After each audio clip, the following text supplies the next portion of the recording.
Kayo na ba ni Aldrin? Nagtaas ako ng tingin. Ano raw? Nagseselos ba siya? Nasa tono niya ang galit at panunumbat sakin. Napangiti ako. Mukhang nagseselos nga siya ayon sa kislap na nababasa ko. Lihim na nagdiriwang ang aking kalooban.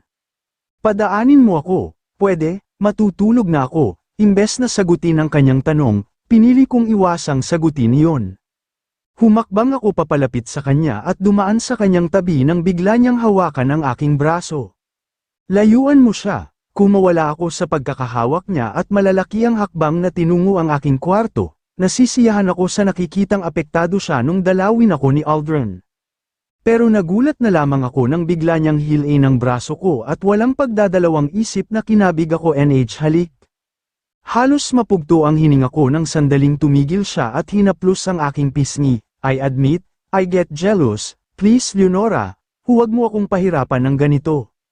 Napaawang ako. Nananaginip ba ako? Kung panaginip ito, ayoko nang magising pa. Ang sarap sa pakiramdam na nakikita kong nagseselos siya. Ako na yata ang pinakamagandang babae sa mundo. Ano bang sasabihin ko sa kanya? Muli, sinakop niya ang nakaawang kong bibig, na tila nagmamakaawang halikan niya ulit. At this time, mapusok ito. Tila naghahanap ng katuganan mula sa akin, hindi naman siya nadismaya dahil tinugon ko ito tulad ng ginawa niya.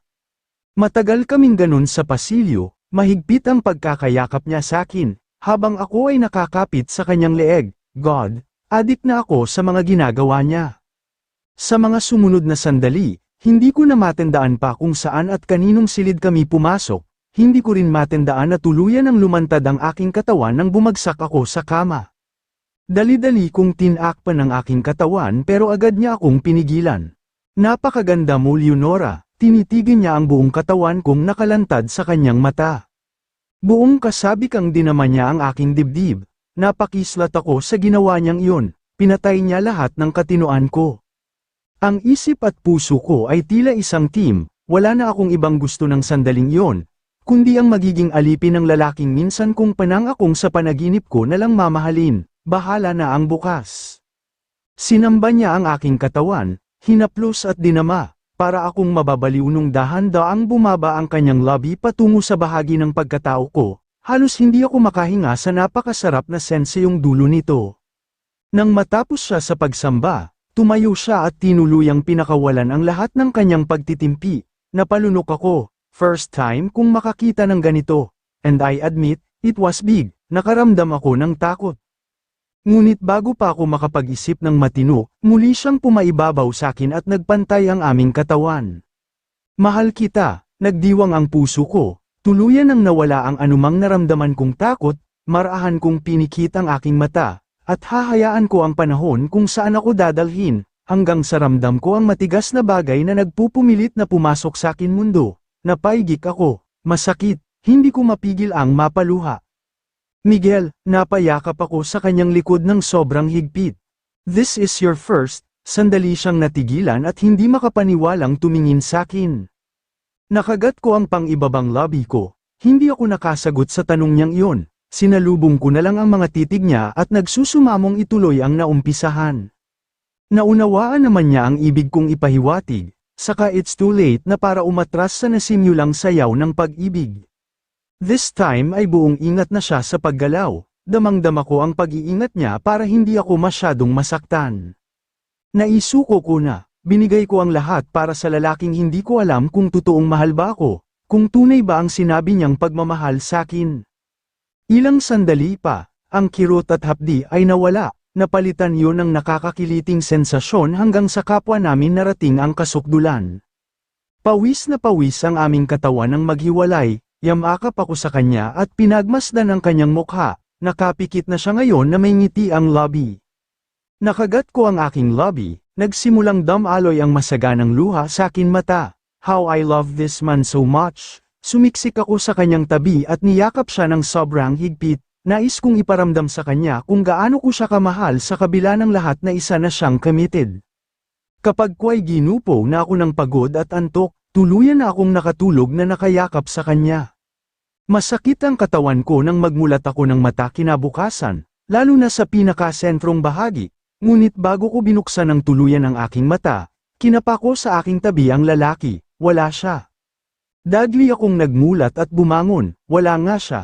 Napatingin ako sa orasang nasa side table, tanghali na pala. Nilibat ko ang aking paningin, saka ko lang napagtantong hindi ko silid ito, pag-aari ito ni Miguel, lalaking-lalaki ang dating ng kanyang room, puno ng painting at babasaging gamit, triple ang laki kesa sa aking kwarto. Napatitig ako sa malaking portrait niyang nakasabit sa isang tabi. Hinuha ko, nasa 14 anyos siya rito, kahit sa larawan, suplado pa rin ang dating niya.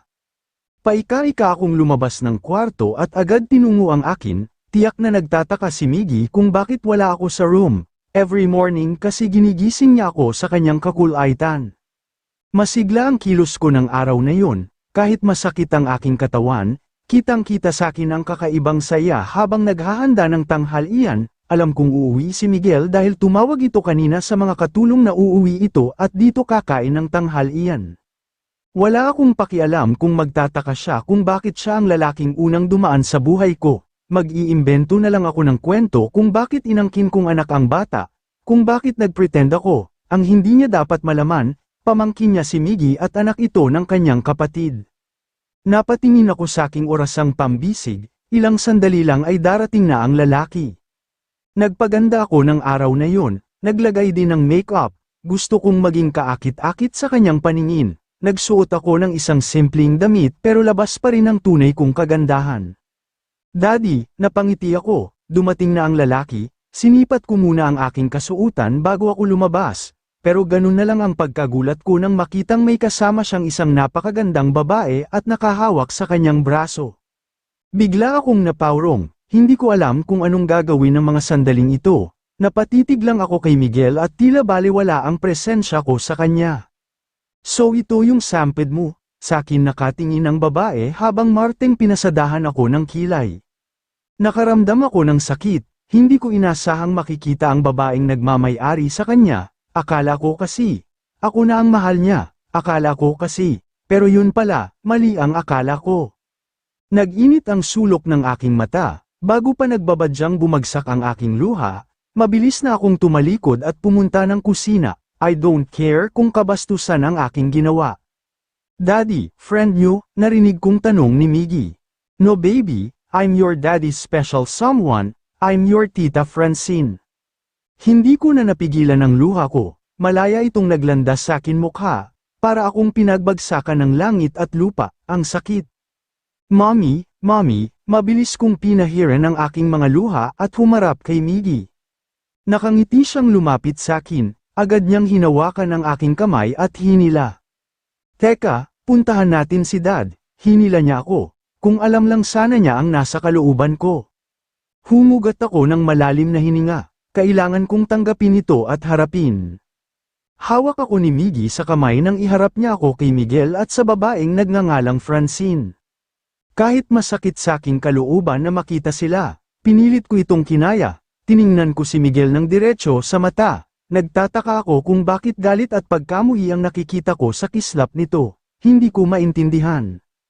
Galit siya, galit ba siya at dahil siya ang unang lalaki sa buhay ko, o dapat ako ang magalit dahil nagsinungaling siya para makuha ang pag-aari ko bilang babae. Labis ang pagkagulat ko nang malamang ako pa ang lalaking pumasok sa mundo ni Leonora, hindi ko maintindihan kung ano ang mararamdaman, tuwa, takot, pagkalito at galit, naghalo-halo. Ito siguro ang nababasa ko sa kanyang mata na may tinatago siya. Tinatago niya ang totoong Leonora, nagpanggap siyang may anak at iniwan, hindi ko alam kung bakit ginawa niya yon. Somehow humanga ako sa ginawa niya, para bang ginawa niya si Miggy na isang test sa mga lalaki kung may magkakagusto ba sa kanya kung sakaling naanakan na siya, at hindi siya nabigo, nagustuhan ko siya sa kabila na may Miggy sa kanyang buhay. Matapos nung nangyari sa amin, nakatulog kaming dalawa. Nagpasya ako ng mga sandaling yun na kakausapin ko siya kung ano at sino ba talaga siya kinabukasan bago pa mag-report ang detective ko. Pero may urgent meeting ako kaya hindi ko na siya hinintay magising, nagpasya akong pumasok ng opisina at mamaya na lang siya kakausapin, tapos na ako sa urgent meeting ko nang dumating si Francine sa aking opisina. Isa siyang international model at isa sa mga may malaking shares ang kanilang pamilya sa aming kumpanya. Isa siyang half Filipina at lumaki sa Pilipinas pero nang mag-model, sa ibang bansa na ito laging nakabase, Nagkakilala kami through her father na ka-business deal before. Aaminin kong marami nang nangyari sa amin ni Francine. Nasorpresa ako sa kanyang pagdating, hindi ako nakaramdam ng tuwa, marahil nanibago lang ako sa kanyang presensya. Nang mga oras na yon, saka naman dumating sa opisina ko ang detective na aking inutusan, bitbit niya ang brown envelope na may nagalalamang impormasyon. Dito ko na lamang wala na pala si Gloria Natividad, patay na ito, pero ang anak nitong lalaki ay naiwan sa pangangalaga ng kaibigan niyang si Leonora Ronquillo, ang babaeng kaibigan nito sa kumbento. Nagulat ako sa nabasa ko at nalaman mula sa detective, hindi ako makahuma, nalito ako bigla. Uminit ang aking ulo at napakuyom ako ng kamao. Nadagdagan pa lalo ang init ng aking ulo nang makita ang larawan ng dalawang babae. Magkakaibigan nga ang dalawa. Kasunod ay ang larawan ni Leonora at Miggy. Kaya pala magaan ang loob ko sa bata, siya pala yung pamangkin ko. Pero ang hindi ko maintindihan, kung bakit hindi sinabi sa akin ni Leonora na si Miggy ang pamangkin ko. Alam kong may alam siyang pamangkin ko ang bata pero tinago niya ang katotohanan. Kaya pala napagkamalan ako ng bata na kanyang ama, imposibleng hindi niya alam na magkapatid kami ni Rafi, magkaibigan sila ng babae. Kukunin ko ang bata, kukunin ko ito at dadalhin sa States. Daddy, bulong ni Miggy, nasa dining table na kami ng oras na yun at kumakain, magkatabi kami ng aking fiancé at magkatabi sila ng bata. Oo, pwede ba akong pumasok sa school? Nakita kong lumingon sa kanya si Leonora. Yes you may, but sa States na, son, matigas na tugon ko. Takang napatingin sakin si Leonora na may pagtatanong ang mata, kung umasta siya parang hindi niya alam ang lahat. Nag-iwas ako ng tingin at hinarap ko ang pagkain. Honey, sino ba ang nagluto nito? Tanong sa akin ni Francine, hindi niya yata nagustuhan ang lasa ng mga nakahandang pagkain. Ang mami ko po tita, bakit po, kaya pala pangit ang lasa? Pangit din kasi ang nagluto. Tumayo siya. Han, saan ba room mo? Doon muna ako magstay. Bakit po kayo magstay Ron? Hindi nga magkatabi sa bed si mommy at daddy. Kaya dapat din po, sa other room po kayo tita. Of course hindi sila dapat magkatabi dahil, come here Miggy. Tapos ka na, di ba? Agad na tumayo si Leonora at kinuha ang bata. Mabilis kong kinuha ang bata at dinala ito sa kanyang kwarto. Napaka-inosente pa niya, hindi niya alam ang tunay na nangyayari. Halos hindi ko magawang isubo ang pagkain kanina. Ako ang nagluto pero nawalan ako ng gana. Bakit po sa room ni Dad magstay si Tita, Mommy? Maya-maya'y tanong ni Francine. Hinaplos ko ang buhok niya at hinagkan siya sa noo. Baby listen to me. Huwag mo na lang siyang pansinin, okay? Pero bakit po, huminga ako ng malalim? Pinipilit pag-aanin ang nagsimulang sumikip kong dibdib. Paano ko ba ito ipapaliwanag? Saan ba ako magsisimula? Sana man lang, naging handa ako. Gusto mo mamasyal tayo mamaya? Pag-iiba ko ng paksa. Lumiwanag naman ang kanyang mukha at pumayag. Sige po, gusto kong mamasyal sa playground. Tumango ako at niyakap siya ng sobrang higpit. Sana makayanan ko ito. Lumabas lang kami ng room ni Miggy nung makita ko mula sa bintana na umalis na ang sasakyan ni Miguel. Marahang pumatak ang luha sa aking mata, ang sakit.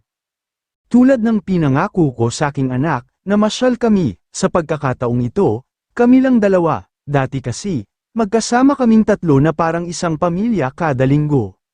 Pinapasyal ni Miguel si Miggy at minsan sinasama niya ako, kumain sa labas, pumunta sa playground at minsan ay pumasok sa amusement park. Hirap ang aking kalooban ngayon, hindi ko maintindihan ang nararamdaman ko. Wala na akong maipapagmalaki pa sa sarili, wala na, pero sana man lang, kinumpronta niya ako kung bakit galit siya o ano, hindi ko naman siya aagawin sa Francine niya. Gusto ko lang na maging tapat siya, gusto ko lang malaman kung bakit matapos niyang kunin ang akin, para na akong basahan na hindi na dapat lingunin, isa nga siyang Ventura. Walang puso. Sa kumbento kami nagtuloy ni Miggy, dito, nagiging payapa ang kalooban ko kapag nakikita ang mga masasayang ngiti ng mga bata at mababait na mga madre, nagdala ako ng mga tsokolate at candy sa mga bata, si Miggy ang pinagbigay ko. Mabuti at nakadalaw ka ulit dito Leonora, halos matagal na nung huling dalaw mo rito kasama si Miggy. Maaliwalas ang mukha ni Nanay Belen, kahit kailan, Hindi ko kinalimutan galing ako sa kumbento. Dito, nagkaroon ako ng pamilya. Gusto ko mang dumalaw sa kumbento na kung saan kami lumaki ni Gloria. Wala akong sapat na pera para makauwi. Nagkaroon lang po ng konting problema, mother, tipid na sabi ko.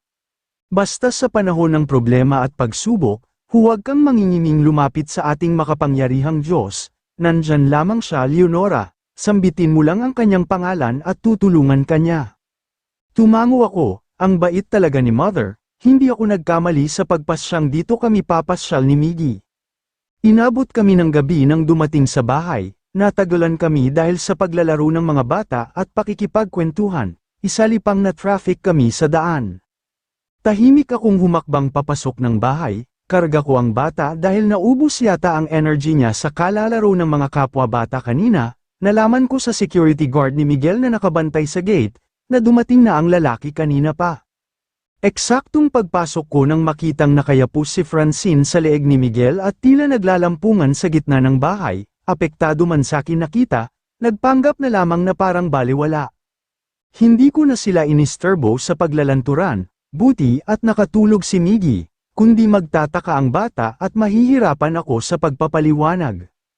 Saan kayo galing? Sandali akong napahinto, napansin pala ako ni Miguel, hindi ako sumagot at nagpatuloy ako sa paghakbang patungong hagdanan. Aba, kung sinong umasta, paparinig sa akin ni Francine. Nagkunwari akong hindi narinig yon, nagpatuloy lang ako, hindi ko sila nilingon at baka masaktan pa ako. Automatikong bumagsak ang luha sa akin mata nang maailapag ko na si Miggy sa kanyang kama. Hinalikan ko ang kanyang noo at tumabi sa kanya.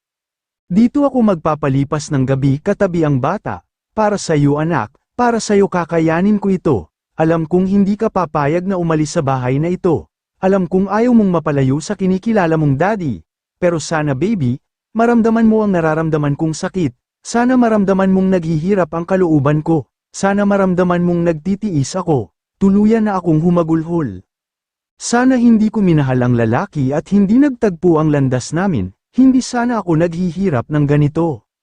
Kapag ko'y natigilan ako, naalala ko ang binanggit ni Miguel sa bata, sa States niya paaralin si Miggy, nababahalang sinulyapan ko ang mahimbing na natutulog kong anak, alam na kaya niya ang totoo, alam niya na kanyang pamangkin niya ang bata?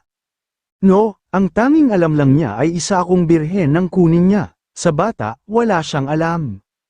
Nagpa siya akong matulog, kailangan ko nang ipahinga tong isip ko't katawan nang may kumatok. Si Miguel ang nasa labas, galit at puno ng pag-uutos ang kanyang boses na buksan ko ang pintuan, hindi ako tuminag, nanatili lang akong nakatutok dito, wala akong planong buksan yon. Napansin niya yatang ayaw kong buksan, tumigil din siya sa pagkatok, huminga naman ako ng malalim at napatitig sa kawalan. Masakit man ang puso ko nang gumising kinabukasan, nagpakita pa rin ako ng kasiglahan sa harap ng bata. Maagang umalis ang lalaki, may gagawin daw ayon kay Lucy, pero ang babae niya, nagpaiwan para buwesetin ang araw ko. Alam ko na kung sino ka, nakataas ang kilay ni Francine nang sambitin niya yon. Nanunood ng cartoon movie si Miggy sa sala at ako naman ay nagluluto kasama ang mga katulong sa kusina. Maghahanda ako para sa amin ni Miggy. Ang mga katulong naman ay tila naguguluhan pero nanahimik lamang at nagkunwaring walang pakialam sa paligid. Buti na lang at nagpa siya akong sundan ang fiancé ko rito sa Pinas. Fiancé, nakaramdam ako ng saya, hindi pa sila kasal ng lalaki, pero agad ding naglaho sa isiping kahit na hindi pa sila kasal, hindi ko pa rin makukuha si Miguel dahil ang babaeng ito ang totoong mahal niya, ito ang nagmamay-ari ng kanyang puso. I bet, hindi kaya siya masasaktan kung ilalayo ni Miguel ang bata sa kanya. Humigpit ang pagkakahawak ko sa kutsilyo, may alam na nga ang lalaki at pati na rin ang bruhang babae niya. Naghihiwa ako ng karne pero baka di ko mapigilan ang sarili ko. Ang kanyang dila ang hiwain ko, hindi ko gusto ang tabas ng dila niya. Oh my, makapag-shopping na nga, maarte siyang lumayo. Nakahinga ako ng maluwang nang lumayo siya, kundi pinutol ko na ang kanyang dila. Itinoon ko na lamang sa pagluluto ang atensyon ko. Matapos kaming kumain ng bata, lumabas kami at naghanap ng preschool. Gusto niyang mag-aral kaya ipapa-enroll ko lang siya. Mabuti nga yun para hindi sa pamamahay na ito umikot ang buong maghapon namin ng bata. Tuwang-tuwa si Miggy nang mag-enroll kami, matalino ang anak ko kaya alam kong kaya niya. Gamit ang perang inabot sa akin ni Aldrin noon, ito ang ginamit ko para bumili ng gamit ng bata sa eskwela. Pinapangako ko, oras na kukunin ni Miguel sa akin si Miggy, aalis at aalis kami, bahala na kung masasaktan ko ang damdamin ng bata. Pauwi na kami ni Miggy at nag-aabang ng pampasaherong jeep nang madaanan kami ni Aldrin, sakay siya ng kanyang kotse. Leonora, nakangiting dumungaw siya sa bintana at tuwang-tuwa na nagkita kami. Saan ang punta nyo? Ihahatid ko na kayo ng anak mo. Umayaw ako pero bumaba siya ng kanyang kotse, pinagbuksan at inakay papasok sa loob. Gentleman pa rin siya at mabait, how come na hindi ko man lang naigaw ang ibaling ang pagmamahal ko sa lalaking nasa harap namin ngayon at nagmamaneho, how come at kay Miguel pa ako umibig ng sobra. May problema ka ba? Sumulyap siya sa akin sa review mirror. Ngumiti ako at umiling, wala, habang ang anak ko ay masayang nag-sightseeing sa labas ng bintana. Alam kong may problema ka, Leonora, sabihin mo sa akin, handa akong makinig. Lihim akong napabuntong hininga, bakit di ka pumasok, pag-iiba ko ng paksa. I'm planning to visit you, buti na lang at nakita kita, naramdaman naman niyang ayaw kong magsalita kaya nirespeto na lamang niya. Hindi niya kami diner itso sa bahay, bagkus ay dinala niya kami for lunch ni Miggy sa isang mamahaling restaurant. Kinarga niya rin ang bata na parang anak niya at hinawakan ang kamay ko, hindi ko magawang bawiin yun dahil ramdam ko ang pagrerespeto niya sa akin bilang babae.